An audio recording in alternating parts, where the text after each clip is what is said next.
it'll help us if we can understand what epidemic and pandemic actually mean before we actually come to the question of what does Islam teach me, or how does Islam guide me through this time period. So a brief Google search shows that an epidemic basically means a disease which is spreading and it's out of control. So an epidemic is a disease which is spreading and is out of control. A pandemic is a disease which has spread geographically, and if it's covered a country or the world, it's known as a pandemic. So the coronavirus is an epidemic and pandemic. That's why it's causing a global issue. And now recently in Pakistan and other countries, there have been news articles coming around or coming out where clerics or scholars or so-called scholars of the Islamic faith or the saviors of Islam have been coming out and publicly saying that we're still going to pray in congregation. We are going to pray in congregation because Allah Ta'ala is our protector and we're Muslims, and therefore Allah Ta'ala is going to protect us and we don't need any worldly provisions. We'll go out and do congregational namaz, and it's Allah Ta'ala's duty to take care of us. And basically they have this ideology or this theology that because we're Muslims and because Allah Ta'ala is our savior and guardian, therefore we can go out, we can do our congregational prayer, we can do whatever we want, we can walk on the earth as we did before, and Allah Ta'ala will save us. But if we look at the Holy Quran, Allah Ta'ala tells us the answers in the Holy Quran. Allah Ta'ala tells us, for example, in Surah Ma'idah verse 68, Allah Ta'ala says, and Allah Ta'ala revealed a verse to the Holy Prophet ﷺ where he said, Wallahu ya'simuka minan nas. And scholars and those who have written commentaries of the Holy Quran, even in Dur Mansur, which is an authentic commentary book of the commentary of the Holy Quran, the Jalaluddin Suyuti, for example, has written Dur Mansur, and they've written that this verse, Wallahu ya'simuka minan nas, was revealed to the Holy Prophet ﷺ in Makkah. And as you all know, the Holy Prophet ﷺ stayed in Makkah. He claimed prophethood when he was 40 years old. When he was 40 years old, he claimed that he had been divinely appointed by Allah Ta'ala. After his declaration of prophethood, he stayed in Makkah for 13 years. In those 13 years, the war hadn't been permitted. There was no fighting by the sword. Battle of Badr and Uhud and all these battles happened after 13 years when the Holy Prophet ﷺ migrated to Medina, and even then the disbelievers followed them and tormented them and persecuted them. And then Allah Ta'ala revealed the verses in Surah Hajj, verse 40 onwards, that permission was being granted for a war to start in self-defense. But when the Holy Prophet ﷺ was in Mecca on the onset of the message of Islam coming to the world, Allah Ta'ala revealed to the Holy Prophet ﷺ saying, Wallahu ya'simuka minan nas. That Allah Ta'ala is saying that I am going to safeguard you from all the mischief, from all the torment, the wars, the issues that the disbelievers or anyone is causing. Minan nas means from the people. Allah Ta'ala is saying, I will safeguard you from the mischief, from any type of mischief that people bring to you. But we see when the Holy Prophet ﷺ migrated to Medina, every single war that took place, the Holy Prophet ﷺ would often clad on two pieces of armors on it. Now, a Muslim can say that Allah Ta'ala promised the Holy Prophet ﷺ that he was going to safeguard the Holy Prophet ﷺ from every sort of mischief from people. So why did he wear two clad of armors when he went to war? Then in Surah Qamar verse 46, Allah Ta'ala says that سَيُهْزَمُ الْجَمْعُ وَيُوَلُّونَ الدُّبُرَ. Again, talking about battles, Allah Ta'ala was saying that every single army that comes and stands in front of you, they will run away.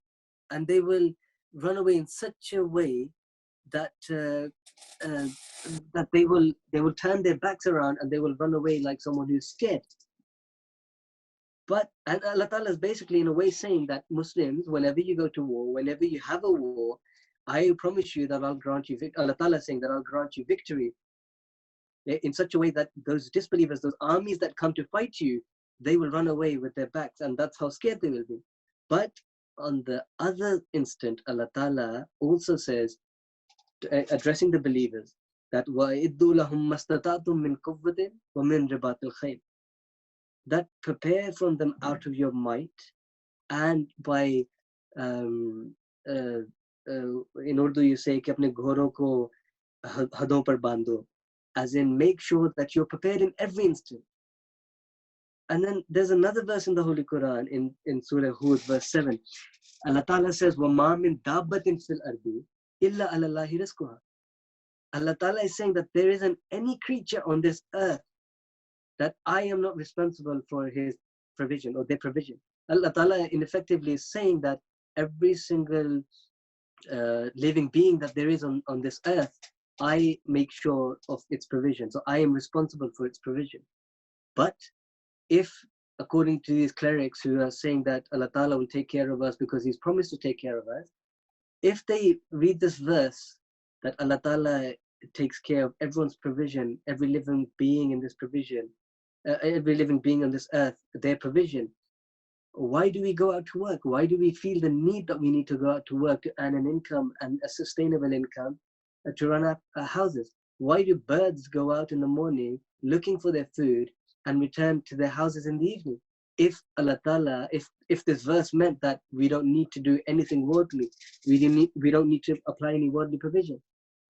And then in Surah Fatah, verse 29, we heard this verse again and again, that هُوَ الَّذِي أَرْسَلَ رَسُولَهُ بِالْهُدَى وَدِينِ الْحَقِّ لِيُظْهِرَهُ عَلَى الدِّينِ كُلِّهِ.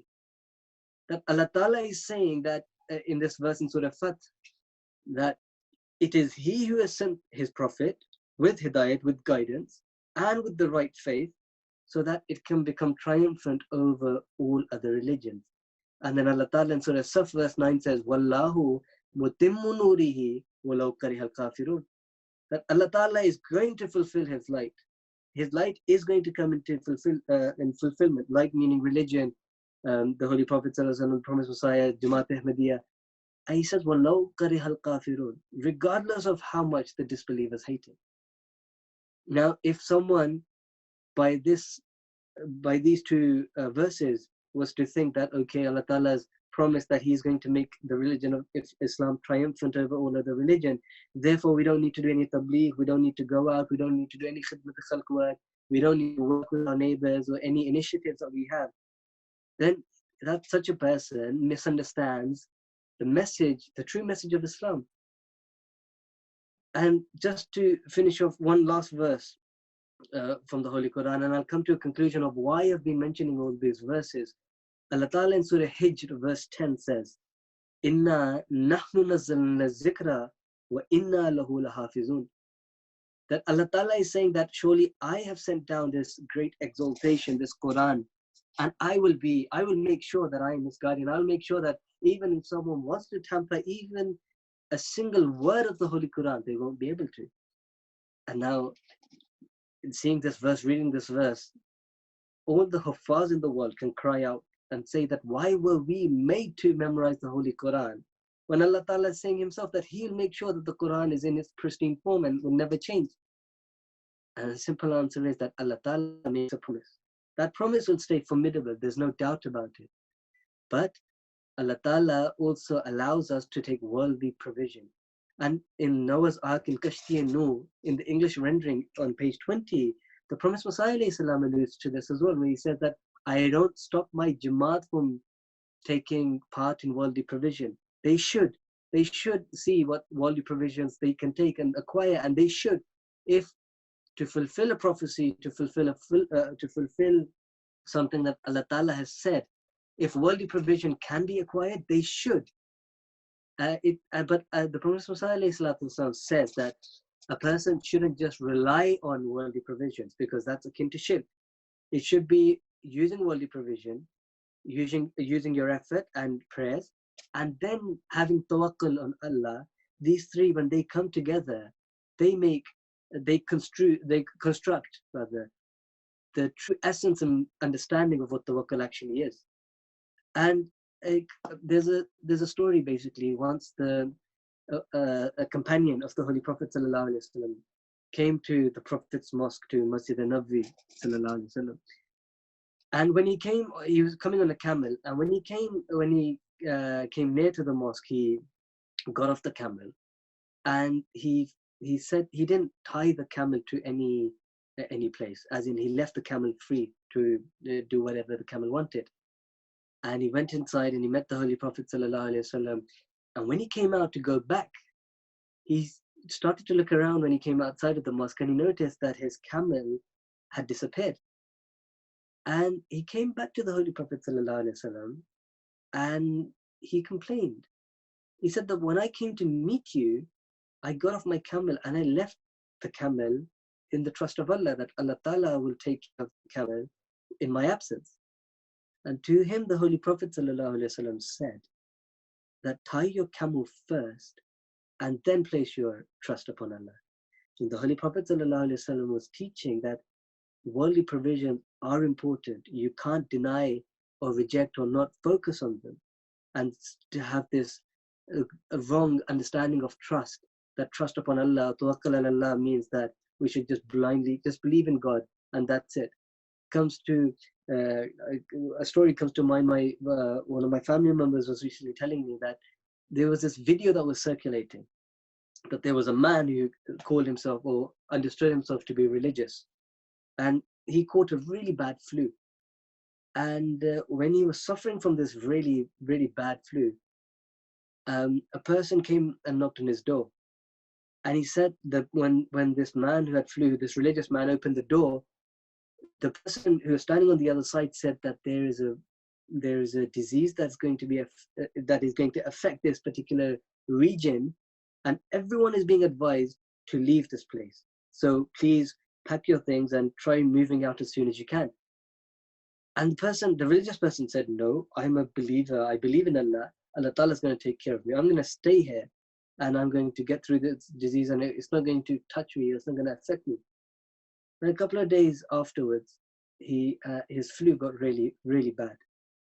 And his family members came to him with some medication. And he told his family members, he said that I don't want to take any medication because Allah Ta'ala is going to take care of me. I'm a religious person. Allah Ta'ala will take care of me. All these things are pathetic. They're man-made. I don't need to focus on them. And a couple of days later, the disease struck that particular area, and he died. And when he was standing before Allah, he complained to Allah, and he exclaimed and he said that I'm a religious person. You said that you will take care of believers. So when I was struck with illness and when a virus came to my town, Allah, why didn't you save me? And it said that Allah Ta'ala would say that I did save you, but you didn't take heed to my advice and my precautions that I had put in place for you. And the religious man would say that, how did you save me? I was relying on you and I didn't get better. Ultimately, I died, and now I'm standing before you. And to that, it said that Allah would say that I sent a person to you to warn you that a disease was about to break into your town. You didn't listen to him. Who sent that person? And then Allah Ta'ala would say that when you grew more ill in your flu, I created, or with my approval and my consent, a medication was made, ultimately which came to you through your family members, and you didn't take heed to that medication either. So I provided you with the provisions, but you ignored them. So in conclusion, the reason why I've mentioned about 6 verses and a hadith, a narration from the Holy Prophet ﷺ, and a general story, is to kind of make us comprehend and understand that this is what Islam teaches us, that through a pandemic, through an epidemic, through any viruses, through any diseases that strike, our reaction shouldn't be that, oh, Allah Ta'ala will save us and He'll be our safeguardian and we can go out and whatever the government's saying or whatever advices or precautions they're putting in, they should be ignored. That's not what Islam teaches. Islam says that if there are worldly provisions that you can use, you should use. It shouldn't be ignored. Now, one allegation or one point that people raise is that when the plague hit in 1898 to 1902, during the Prophet Islam's time, the Prophet Islam clearly told his believers, his followers, that my Jamaat is not going to get the inoculations. My Jamaat is not going to get any injection. The reason why the Prophet Islam said that to his Jamaat was because the plague was a sign in fulfillment of the truthfulness of the Prophet Islam. Hence why the Prophet ﷺ said that Allah Ta'ala is going to take care of my Jamaat, because this is a sign which is going to be fulfilled in my favor. The coronavirus, as Hazur Anwar Allah Ta'ala bin Nasir Aziz has clearly mentioned, is not a sign from Allah Ta'ala as yet. If it is, Hazur Anwar Allah Ta'ala bin Nasir Aziz will be the first one to mention it. Therefore, and plus, the Imam of the time has not told us that we should refrain from taking any precautions, any worldly precautions. Therefore, until such an announcement isn't made, it's incumbent upon us to take worldly provisions, to take every measures we can for our own safety, whether that's staying away from people, from social gatherings, or meeting people in congregation, or going to prayers in congregation. We should avoid them and take all the advices that the government places upon us for our own benefit. And if there are worldly provisions which are being advised to us, they should be followed.